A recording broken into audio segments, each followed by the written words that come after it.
Okay. Mayong adlaw no, sir, luyag naton nga mahibaluan kung ano ining insidente nga nagluntad diri sa Banwa sang Hamindan, sir. Hina sang aga may natabo kita nga insidente kung sa diin duha ka mga estudyante sang Hamindan National High School nagsumbaganay sila pero insigida man nga na pauntat man sang aton nga Philippine National Police kay nag-coordinate ang aton nga mga manunudlo sa aton nga pulis gani nga ginkadtuan ang eskwelahan kag napauntat man ini. Mga bulubantay naton, mga ano gito oras nagsugod, sir. Para siguro sa mga 9:30 na tabo inang unang insidente. Base sa inyo sini initial nga investigasyon, ano gitong natabo sini di nga na-involve ang aton sini nga mga estudyante? Actually, ang pinaka-focus na naton nga nakadiretso na kita dito sang nagalalipong ng mga kabataan. Kaysa unang part nga nagsumbaganay ang mga kabataan, ay insigida man to napalong wala man gid nakaabot sa aton nga atensyon kay madasig man ang pag-responde sang aton nga pulis. Pero nag-abot na sa aton nga atensyon ining ikaduha nga natabo kung sa diin nagkalalipong ang mga kabataan kay sang natabo ining insidente nga nagsumbaganay kag may nakita nga kutsilyo ang aton nga pulis. Nag-order sang lockdown ang aton nga focal person sang DRR dito sa eskwelahan. Gani nga insigida nagpanirado sa kwarto ang mga estudyante sa tanan nga classroom. Kag siguro sa pananaw ko basi bala nakalantaw sila sa social media nga hindi na sang tama ang mga nagaguluwa nga impormasyon amo nga ginkulbaan kag na nervyos na ang mga kabataan.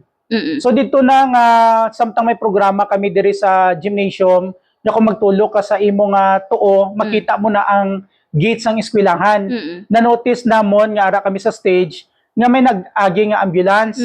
Pagkadugay-dugay ara naman ang isa ka ambulance kag nag-amat-amat na tumpok ang mga tawo diri sa gate. So amo to nga nagpamangkot kami sa mga malapit lang nga nag-aagi kung ano ang natabo. So dito pa lang daw sala ng impormasyon nga nag-abot sa amon nga kuno may nagbinun-anay.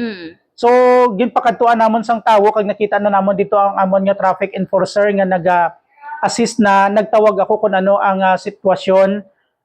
Nag-report man siya nga amo ini may nag-away tapos kalalipong na dayon ang mga estudyante. Gani amo to gali nga wala ya sang nagbinun-anay kundi sumbaganay lang ang mga estudyante. Pero ang naging problema ining nalipong na dayon ang iban nga mga kabataan. Okay. Ginabulubanta ta pila ka mga kabataan ang nagkalalipong diri, sir? Sa last nga record sang aton nga Hamindan Primary Care Facility kay dito naton sila gindala 22 ka bilog kag isa ka maestra. Okay, balikan naton ining kutsilyo nga na-recover sa ngaton sa nga Philippine National Police. Aminado nga dala ini sang aton isa ka mga estudyante abi, sir? Yes, oo. So no, sa aton nga pulis dala kag na-recover sa iya. Pero nahibaluan tabi kung ano gid ang nangin rason sa ila sa nga pagsumbaganay abi, sir? Mas nakafocus abi kita Bombosani sa ikaduha nga natabo ining nagalalipong ang mga kabataan gin paubaya na naton sa Philippine National Police ang una nga sitwasyon pero ara man siya sang nagmeeting kami matapos na bala ang sitwasyon dito niya lang ginsugid niya ara sila nga kustodiya ang duha ka mga kabataan pero mas less na ang amon nga pagpamangkot na hanungod sa ginawayan sa mga bata. So menor de edad ang mga involved sa sining incident? 14 and 16 years old. Okay, diri kita sa seguridad no sang Hamindan National High School. Kamusta ang seguridad? May ara kita abi sa nga pila ka mga metal detector na o kon wala pa sigyapon na pag-usisa pa lang sa mga o kon pag-inspect abi? Okay. Antis pang natabo to sa national news nagdigad nga mga binulan nakapanagtag na sang 4 ka metal detector ang aton nga LGU Hamindan sa 4 naton ka mga dako nga mga secondary schools gani ginagamit ina sang aton nga mga gwardiya. Nakakandak man kita sang drill sa mga kabataan in response dito sa natabo sa iban nga lugar kag gin-inspect man naton ang mga entrance exit sang sining buluthuan amo nga ang aton nga munisipyo may naka-standby kita nga traffic enforcer anytime nga magsulod kag magwa ang mga kabataan sa aton nga eskwelahan. O kung man naton dira ang mga barangay tanod nga naga-duty man adlaw-adlaw. Paano na to ni sa karon masiguro nga hindi na masulit ang mga kaangay sini nga hitabo ilabi na nga may isa kita ka involved diri sa natabo nga may dalang kutsilyo, sir? Suno sa pag-istoryahanay namon, nagasunod ang aton nga DepEd sa protocol kung paano mag-inspect sang bag kag sang aton nga estudyante. Kag may ara nga limitasyon ng aton nga gwardiya. Specifically, hindi man sila pwede nga magtandog sa parte sang lawas ang Yes. aton nga mga kabataan. Gani plain view ang ilang nga makita. Pwede pabuksan ang jacket, lantawon ang bag, pero hindi gid naton masigurado nga may dala. Pero committed ang aton nga bulutuan sa pag sa liderato ni Sir Farillon nga mas paid-iro naton ang pag-inspect sang mga kagamitan sang aton nga mga estudyante. Pero magasunod yapon kita sa protocol. Okay. Yara na sa karon sa kustodiya sa ngaton sining katapos ang kapulisan ining involved no sa natabo nga pagsumbaganay. May plano abi ang aton sining eskwelahan o kun may paghinala na kung anong ila sining nga mangin desisyon diri sa mga nag-ilinaway, sir?